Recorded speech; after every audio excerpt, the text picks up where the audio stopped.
অনুমতি দেন, আমি সরাসরি কোরআন থেকে তাফসীর শুরু করতে চাই। আপনারা কি রাজি আছেন ভাই?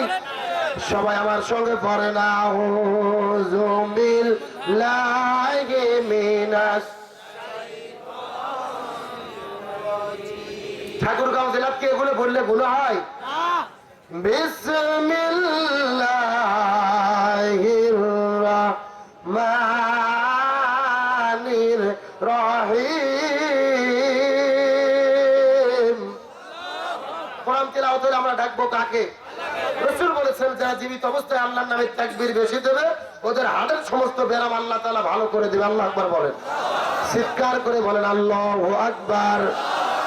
কুল ইন কুনতুম তুহিব্বুনাল্লাহা ফাত্তাবিউনি ইউহবিবকুমুল্লাহ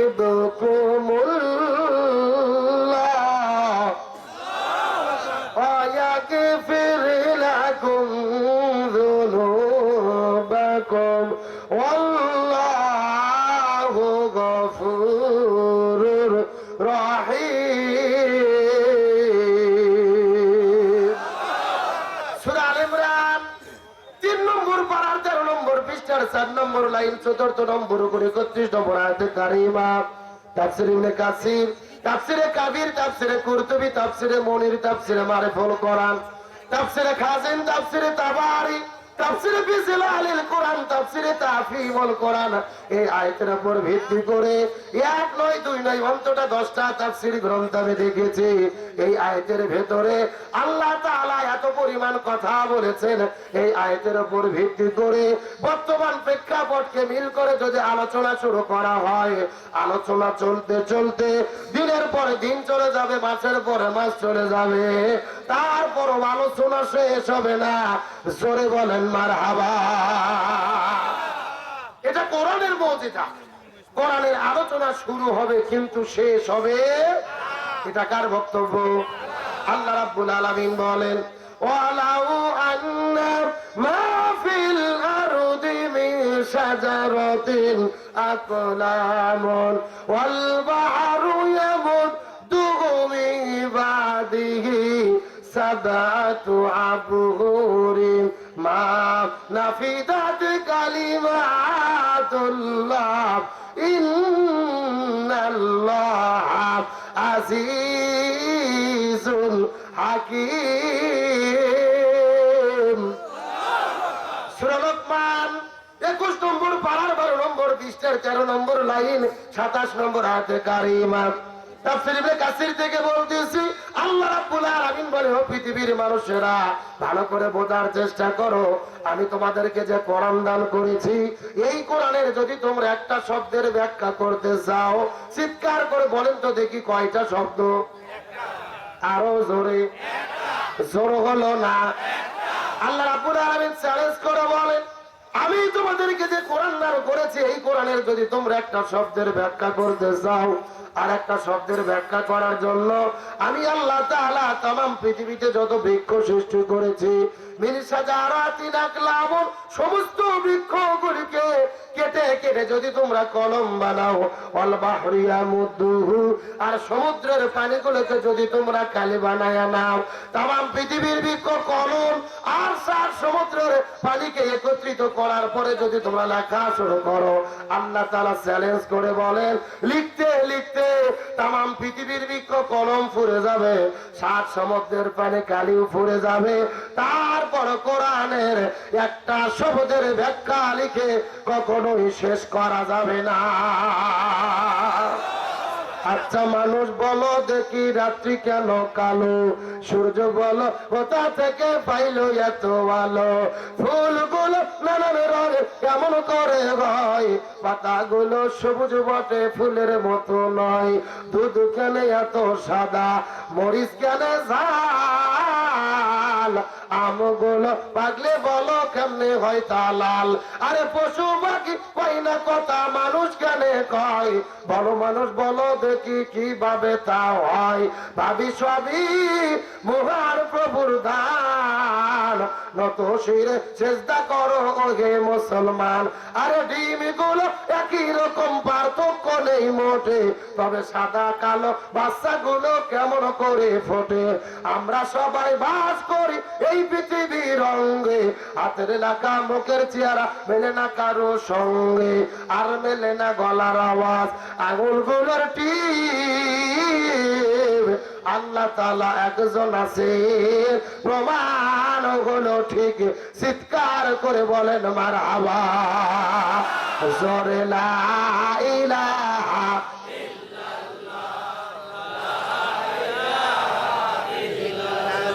লা ইলাহা লা ইলাহা ইল্লাল্লাহু মুহাম্মাদুর রাসূলুল্লাহ। সকলে পড়ি সাল্লাল্লাহু।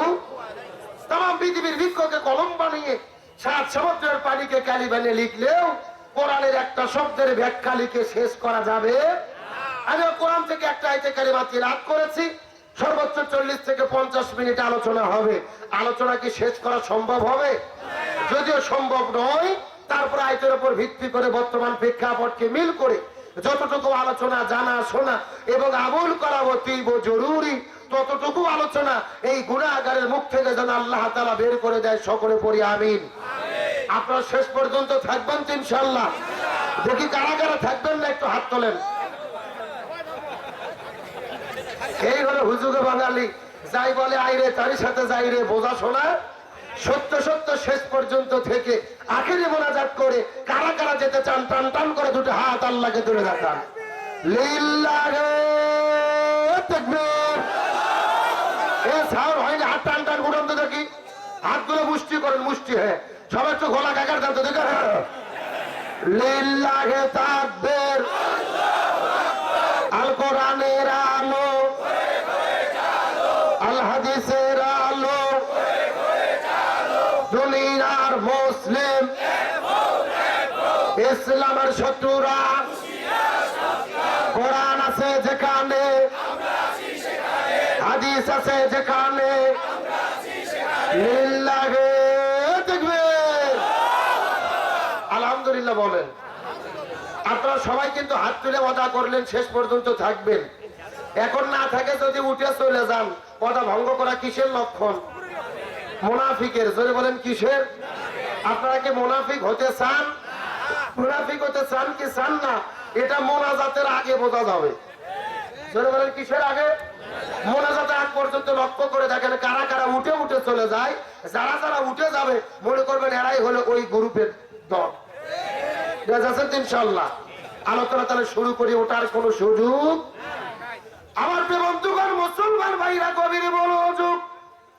আল্লাহ সুবহানাহু ওয়া তাআলা পবিত্র কোরআনুল কারীমের সূরা ইমরানের 31 নম্বর আয়াতের মধ্যে কত চমৎকার করে বলেছেন, কুল ইন কুনতুম তুহিব্বুনাল্লাহ। আমার নবীজি সর্বপ্রথম আল্লাহ তাআলা নবীজিকে আদেশ করে ডাকতে বললেন কুল। কুল বলেন আমরের সিগা, আদেশ করা। আল্লাহ তাআলা নবীকে আদেশ করে বললেন কুল, হে রাসূল আপনি মানুষদেরকে জানাইয়া দেন ইন কুনতুম তুহিব্বুনাল্লাহ, মানুষেরা যদি আমি আল্লাহ আমার ভালোবাসা পেতে চাই, আমি আল্লাহ আমার সন্তুষ্টি অর্জন করতে চাই, এখন আমি আপনাদেরকে জিজ্ঞাসা করি বলেন তো দেখি আমরা আল্লাহর ভালোবাসা চাই কি চাই না? আল্লাহর সন্তুষ্ট চাই কি চাই না? কারা কারা আল্লাহর ভালোবাসা চাই দুটি হাত তুলে দেখান। লিল্লাহি তাকবীর। আল্লাহ তাআলা বলেন হে রাসূল আপনি মানুষদেরকে জানাইয়া দেন, মানুষেরা যদি আমি আল্লাহ আমার ভালোবাসা পেতে চাই, আমি আল্লাহ আমার সন্তুষ্ট অর্জন করতে চাই, আপনার উম্মতদেরকে জানাইয়া দেন, সবাইকে বলে দেন, তাহলে তাদেরকে আমল করতে হবে একটি। জোরে বলেন কয়টি? আরো জোরে। আপনি মানুষদেরকে বলে দেন তাদের একটা আমল করা লাগবে, আর সেই আমল হলো ফাত্তাবিউনি। আপনি মানুষদেরকে জানাইয়া দেন মানুষেরা যেন আপনি নবী আপনাকে অনুসরণ করে। সুবহানাল্লাহ বলেন। আপনাকে কি করে? অনুসরণ। মুখস্থ করেন কি করে? খুব ভালো করে বুঝতেন। এই আয়াতের আলোচনা বহুদিন আপনারা ঠাকুরগাঁও জেলার হুজুরদের মুখে শুনেছেন, তারা আলোচনা করেছে, তাহলে তারা যেন আপনাকে ভালোবাসে, আমরা নবীকে অবশ্যই ভালোবাসবো। নবীকে ভালোবাসতে গিয়ে আমরা আমাদের জীবন পর্যন্ত দিতে রাজি আছি, কিন্তু শুধুমাত্র ভালোবাসা দিয়ে নাজাত পাওয়া যাবে না। কোরআনের হক হলো তাবুন, অনুসরণ করতে হবে। অনুসরণ না করলে ভালোবাসার চারানা পয়সার দাম নাই। আপনি বিয়ে করেছেন, বউকে বাসর ঘরে নিয়ে এসেছেন, বউকে যদি শুধু বলেন আমি তোমাকে ভালোবাসি, কিন্তু পরের দিন সকালবেলা বাসর ঘর শেষ হয়ে গেছে, বউকে খাবারও দেন না, শাড়ি কাপড়ও কিনে দেন না, আলতা চুলও দেন না, বউ শুধু জোরে ধরে বলতেছেন আমি তোমাকে খুবই ভালোবাসি। প্রথম 2-3 দিন ভালোবাসার ঠেলায় বউ আপনার ঘর থাকতে পারে, চতুর্থ দিন বউ আপনার বাড়ি থাকবে না, 3 দিন হলে না খাওয়া, বউয়ের বাবার বাড়ি যাওয়া ছাড়া বুদ্ধি নাই। আপনি মুখে মুখে বলতেছেন নবীকে ভালোবাসি, নবীকে মহব্বত করি, কিন্তু নবীর আদর্শ যদি গ্রহণ না করেন, নবীকে অনুসরণ যদি না করেন, ওই ভালোবাসা দিয়ে চারানা পয়সার কোনো কাজ হবে না। আজকে বাংলাদেশের দিকে লক্ষ্য করে দেখেন, নবীকে ভালোবাসার লোকের অভাব নাই। নবীকে ভালোবাসার দাবি করে কেক কেটে জন্মদিন পালন করে, রবিউল আউয়াল মাস আসলে শোভাযাত্রা করে, কিন্তু ওই নবীদের বিরুদ্ধে যখন নাস্তিকেরা কথা বলে, এদের রাজপথে খুঁজে পাওয়া যায় না। তার মানে হলো এরা নবীর নামে দরুদ পড়ে, নবীকে সালাম দেয় মসজিদের ভেতরে, কিন্তু নবীর সমাজ তারা গঠন করতে চায় না। নবীর নামে দরুদ পড়ি, নবীর সালাম করি মসজিদের ভিতরে, কিন্তু নবীর সমাজে করার কাজে অনেকের দ্বন্দ্ব মনে বাজে। নবীর নামে দরুদ পড়েন, নবীর নামে সাল্লাল্লাহ পড়েন, ইয়া নবী সালাম আলাইকা বলে বলে গরম গরম খিচুড়ি, আলু ও রুটি, জিলাপি মসজিদের মধ্যে খান, আপনার কোনো বিপদ হবে না। কিন্তু এই জমিনের ভেতরে যখনই নবীর দিন প্রতিষ্ঠার কথা বলবেন, তখনই আপনাদের বিপদে পড়তে হবে। এই ছেলেবেলে, এই মাদ্রাসার ছেলেবেলে বসে দেখি,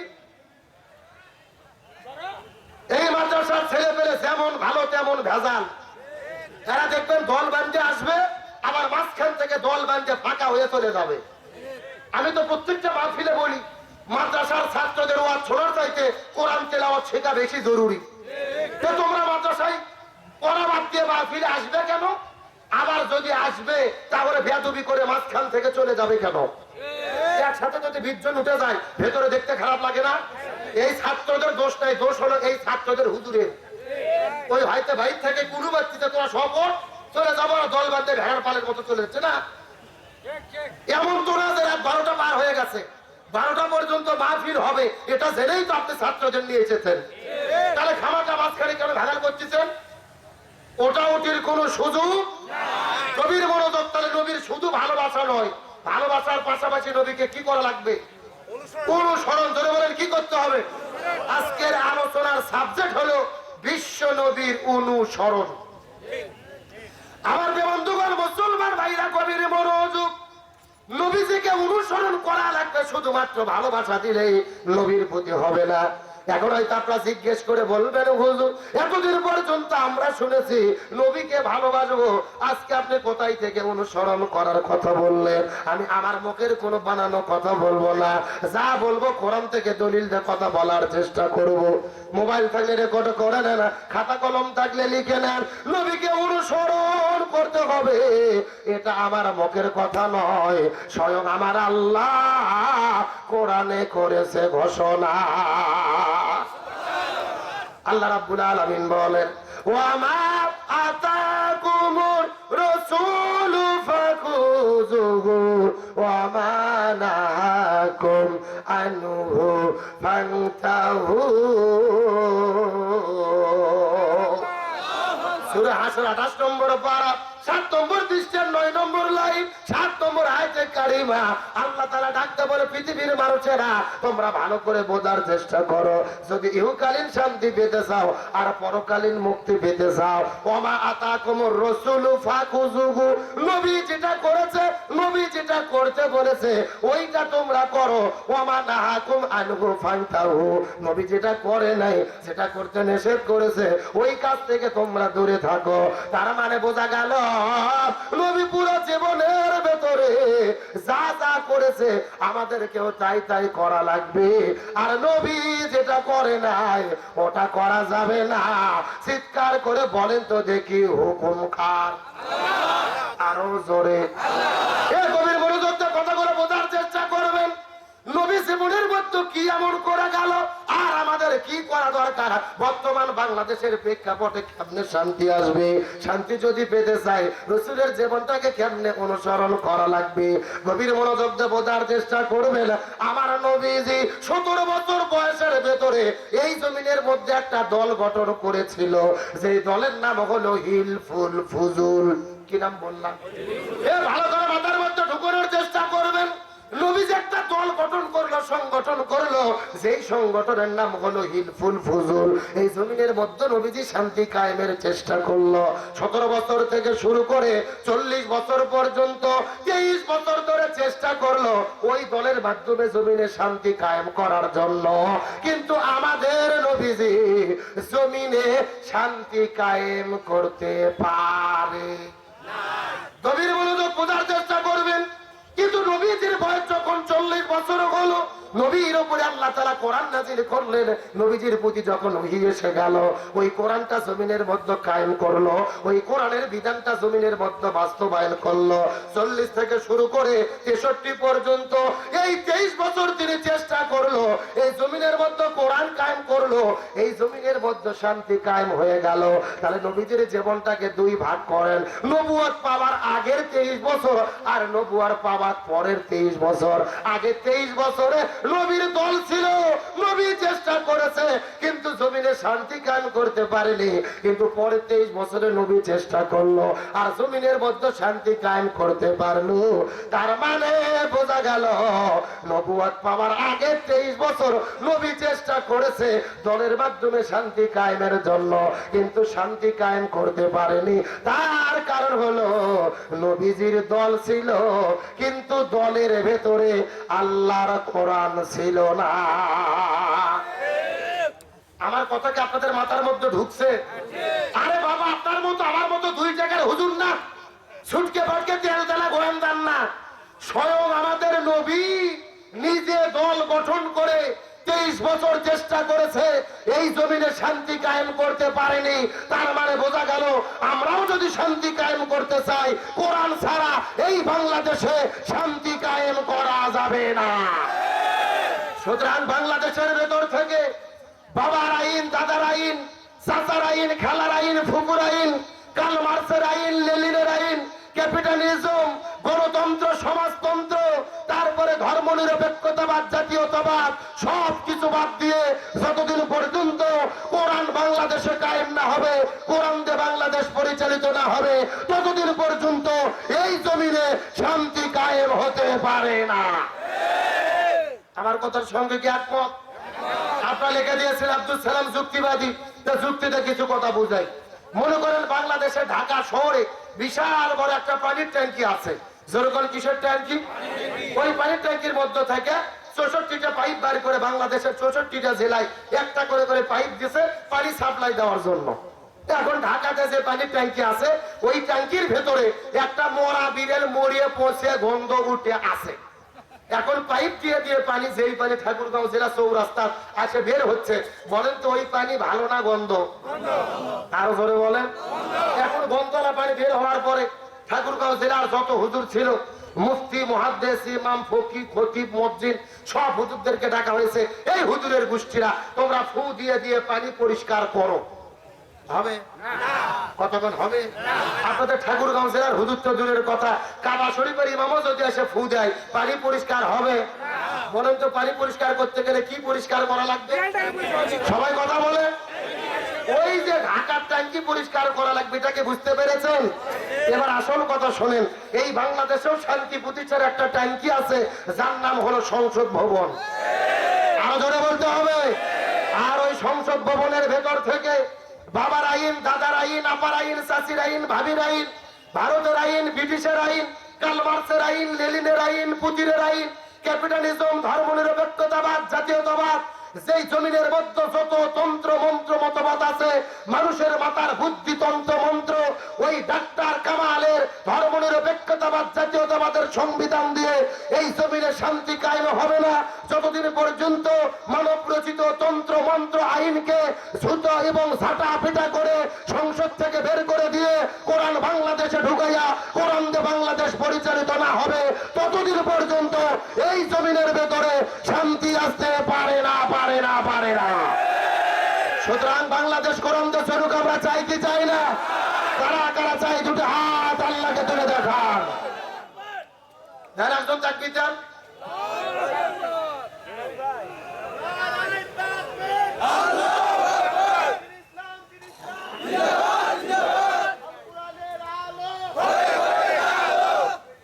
তার মানে বোঝা করে ইনামুল ভাই ছাড়া চাকরি তার কোনো মরতটি নেই।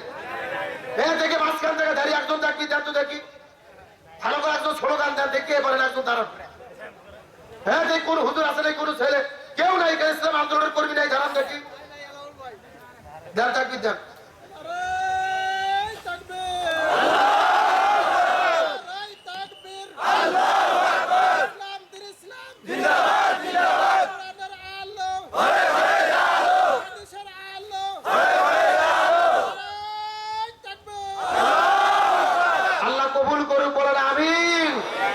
আল্লাহ তোমার দরবারেতে হাজার শুকরিয়া, আল্লাহ তোমার দরবারেতে হাজার শুকরিয়া, হাসিনা পালাইছে দেশটা সারিয়া, সকলের মুখে হাসি আসলো ফিরিয়া। যারা ঠিক বলবি না মনে করবে না ওই গ্রুপের লোক, যারা বলেন ঠিক, স্বৈরাচার পালাইছে দেশটা সারিয়া, সকলের মুখে হাসি আসলো ফিরিয়া।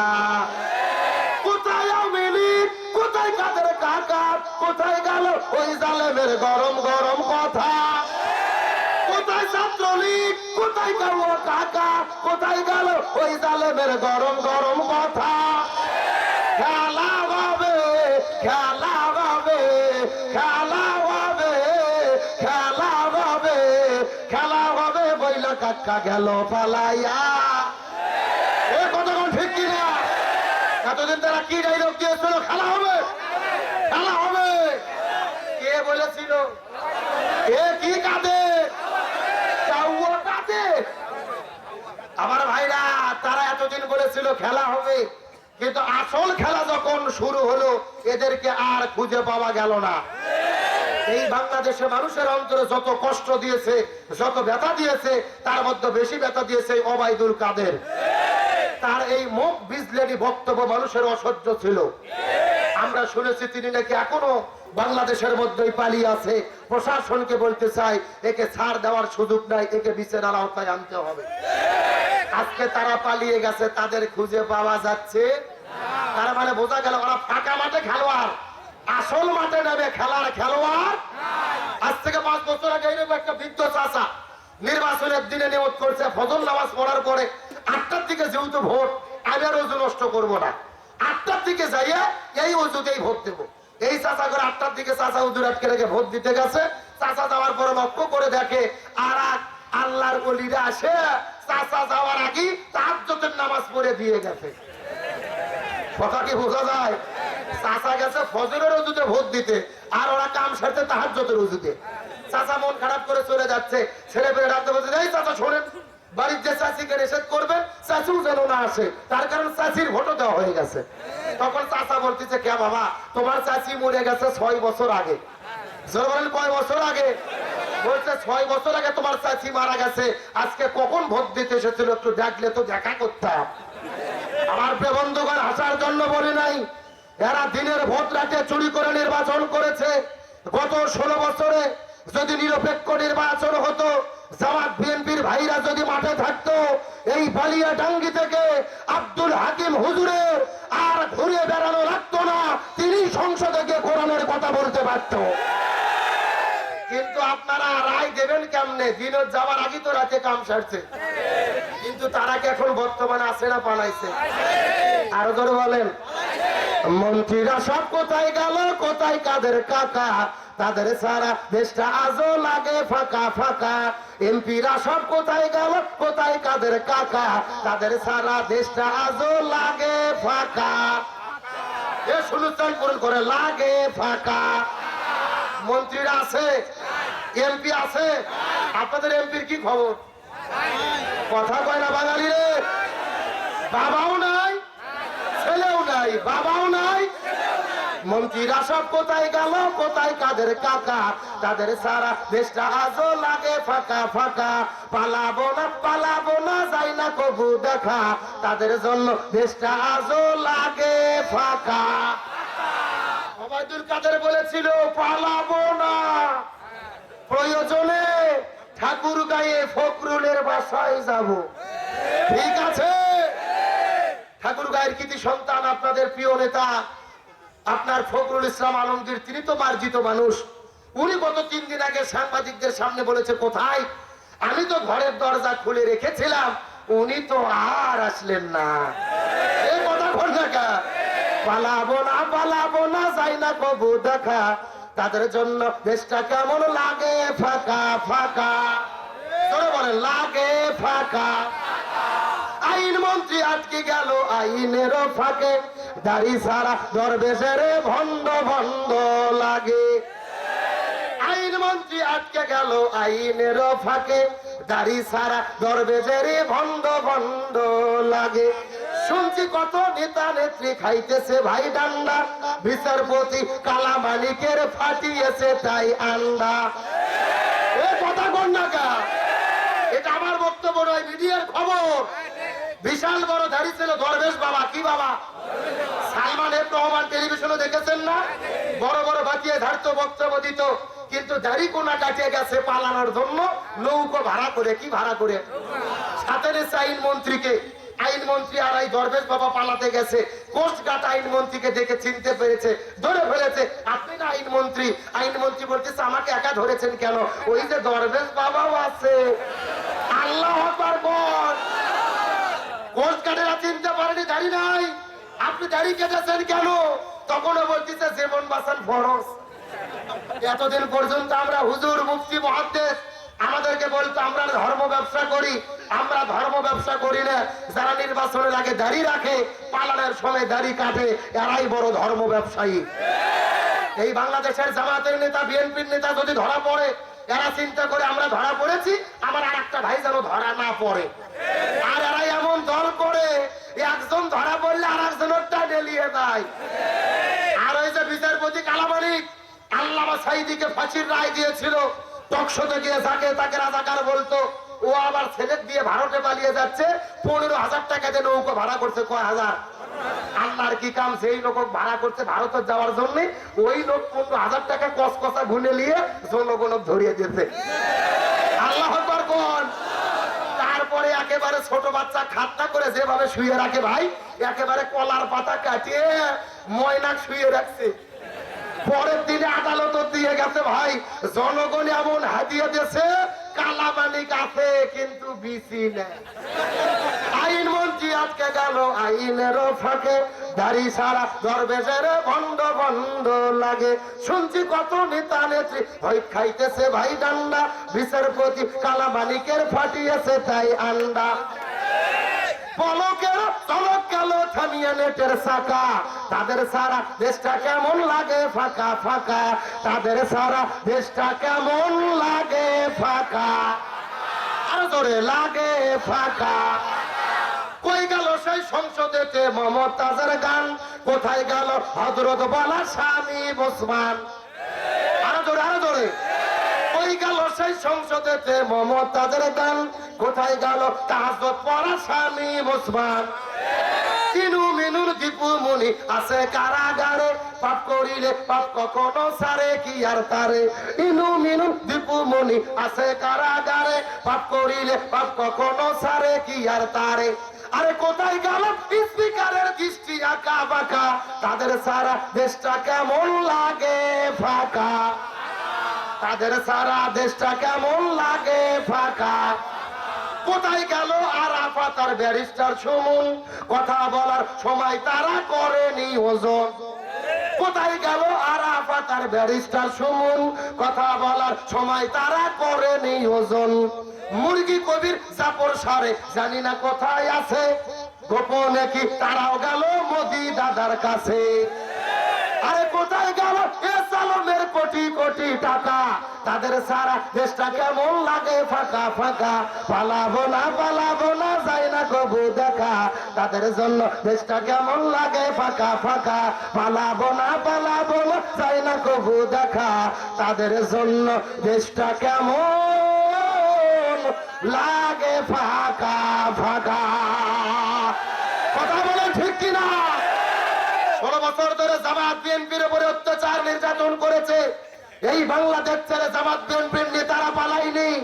আর স্বৈরাচার হাসিনা যখন পালিয়ে গেল, এমপি মন্ত্রী থেকে শুরু করে গ্রামের তেলতেলা গোয়েন্দার নেতা পর্যন্ত এলাকা ছাড়তে বাধ্য হয়েছে।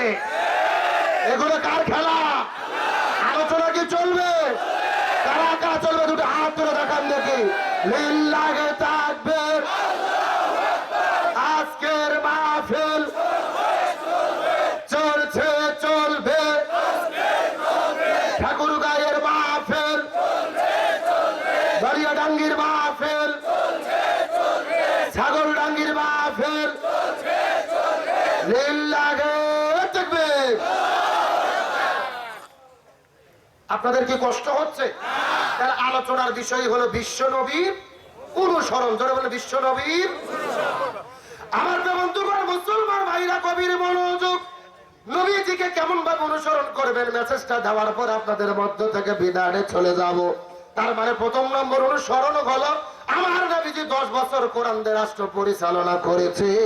আমরাও যদি শান্তি পেতে চাই, এই দেশটাও কোরআন দিয়ে পরিচালিত হতে। আমার নবীজি মক্কা থেকে মদিনায় হিজরত করার পরে, ওই মদিনায় যাওয়ার পরে মদিনা নামক একটা রাষ্ট্র গঠন করলো। আর আমার নবীজি ওই মদিনা নামক রাষ্ট্রের হলো রাষ্ট্রপতি। আমার নবী ছিল রাষ্ট্রপতি। জোরে বলেন, আমার নবী কি ছিল? কে রে নবী রাষ্ট্রপতি ছিল বলতে ভয় লাগে? আমার নবী ছিল রাষ্ট্রপতি। জোরে বলেন, আমার নবী কি ছিল? আরো জোরে। এখন আমি আপনাদেরকে জিজ্ঞাসা করি, বলেন তো দেখি, আমার নবী যদি রাষ্ট্রপতি থেকে থাকে, আমাদেরকে হুজুরদেরকেও রাষ্ট্রপতি হওয়ার দরকার আছে না নাই? কিন্তু এইটা বললেই বড় বিপদ। এইটা বললে কি গ্রামের কিছু কিছু লোকের ধারণা হলো, হুজুরদের কাম শুধু মসজিদের মধ্যে নামাজ পড়াবে, মানুষ মরে গেলে জানাজা পড়াবে, জিয়ারতের দিনে জিয়ারত করাবে, বিয়ের দিনে বিয়ে পড়াবে, দাওয়াত দিনে মানুষের বাড়িতে যে হাদিয়া নেবে আর খাবে। হুজুররা শুধু মসজিদ মাদ্রাসা নিয়ে থাকবে, এর বাহিরে কোনো দায়িত্ব নাই। আর ওরা ওখানে 2 নম্বর করে খাবে। আরো ধরে বলেন। মুসলমান কবির মনোযোগ।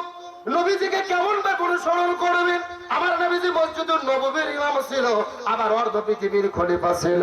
ওমর ফারুক রাদিয়াল্লাহু তাআলা অর্ধ পৃথিবীর খলিফা ছিল, আবার মসজিদুল নববীর ইমামতিত্বর দায়িত্ব পালন করেছে। তার মানে নবীর শিক্ষা হলো, আপনাদের এই বাংলাদেশের ভেতরে যিনি বড় মসজিদের ইমাম হবেন, তাকেই রাষ্ট্রপতি প্রধানমন্ত্রী হতে হবে। আমার কথার সঙ্গে একমত? যিনি ইউনিয়ন পরিষদের চেয়ারম্যান হবে, তাকেই ইউনিয়নের বড় মসজিদের ইমাম হতে হবে। যিনি বালিয়াডাঙ্গি হরিপুরের এমপি হবে, তাকেই বালিয়াডাঙ্গি কেন্দ্রীয় মসজিদের ইমাম হতে হবে। তার মানে যিনি মসজিদের ইমাম হবে, তাকেই সমাজের ইমাম হতে হবে। কিন্তু আমাদের বাংলাদেশের ধারণা কি জানা, হুজুরদের কাজ শুধু মসজিদ আর মাদ্রাসার ভেতরে, আর ওরা ওখানে 2 নম্বরই করে খাবে না। সুতরাং আজকে আমি আগামী পরিবেশে বলতে চাই, যেহেতু নির্বাচন আসতেছে, ভোট আসতেছে, মেম্বার বলেন, চেয়ারম্যান বলেন, এমপি বলেন, মন্ত্রী বলেন না কেন, প্রধানমন্ত্রী, রাষ্ট্রপতি বলেন না কেন, আমরা সমর্থন তাকেই করব যে ইমামতিত্ব করার যোগ্যতা রাখে। আরো ধরে বলেন। আমি আপনাদেরকে বলবো না জামাতকে ভোট দেন, বিএনপি কে দিয়েন না, আওয়ামী লীগকে দিয়েন না, এটা বলার জন্য আমি আসিনি। আমি এসেছি রসুলের সুন্নাত বলতে। রসুলের সুন্নাত হলো, যিনি মসজিদের ইমাম হবে, তাকেই সমাজের ইমাম হতে হবে। তাহলে আপনারা সমাজের ইমাম হিসেবে তাকেই সমর্থন করবেন যে মসজিদে নামাজ পড়ানোর যোগ্যতা রাখে। আমার বন্ধুগণ, মুসলমান ভাইরা, গভীরে মনোযোগ। এখন যদি আপনারা প্রশ্ন করেন হুজুর আমরা তো নবীকে অনুসরণ করব, কিন্তু নবীকে অনুসরণ করলে কি লাভ হবে? আল্লাহ তাআলা ডাকতে বলে পৃথিবীর মানুষেরা নবীকে যদি অনুসরণ করতে পারো তোমরা ভালোভাবে জেনে নাও আমি নবীর জীবনের মধ্যে 3টি স্পেশাল গুণ দান করেছি। সেই 3টি স্পেশাল গুণ এই পৃথিবীতে আর আমি কাউকে দান করি নাই। নবীজির জীবনে স্পেশাল গুণ 3টা। জোরে বলেন কয়টা? আরো জোরে। সাউন্ড নাই। আপনাদের কি কষ্ট হচ্ছে?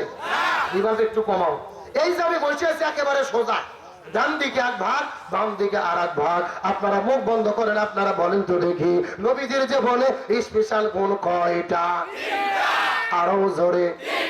আপনারা মুখ বন্ধ করেন, আপনারা বলেন তো দেখি নবীজির জীবনে স্পেশাল গুণ কয়টা? ওরে বাবা, কেন ভাগ করে যারা সাউন্ড বাড়তিছে তার মানে আপনারা আইসবই করতেছেন না? আমার বন্ধুগণ মুসলমান ভাইরা গভীর মনোযোগ। ডানে যারা আছেন কথা বলবেন, বামে যারা আছেন কথা বলবেন, মঞ্চে যারা আছেন তারাও কথা বলবেন। সবাই মিলে চিৎকার করে একসঙ্গে বলেন তো দেখি নবীজির জীবনে স্পেশাল গুণ কয়টা? আরো জোরে। জোরে হলো না? এই 3টে গুণগুলো কি কি কোরআন থেকে জানার দরকার আছে না নাই? এই 3টে গুণ বলতে গিয়ে আমি কোরআন থেকে 3টা আয়াতে কারিমা তেলাওয়াত করব। তেলাওয়াত যখন শেষ হয়ে যাবে আল্লাহু আকবার বলে চিৎকার করে উঠবেন, পারা যাবে ইনশাআল্লাহ। নবীজির জীবনের মধ্যে আল্লাহ কি কি 3টি স্পেশাল গুণ দান করেছে তার মধ্যে প্রথম নম্বর গুণ সম্পর্কে আল্লাহ কোরআনের মধ্যে বলে লাকাদ কানা লাকুম ফি রাসূলিল্লাহি উসওয়াতুন হাসানাহ। আরো জোরে বলেন।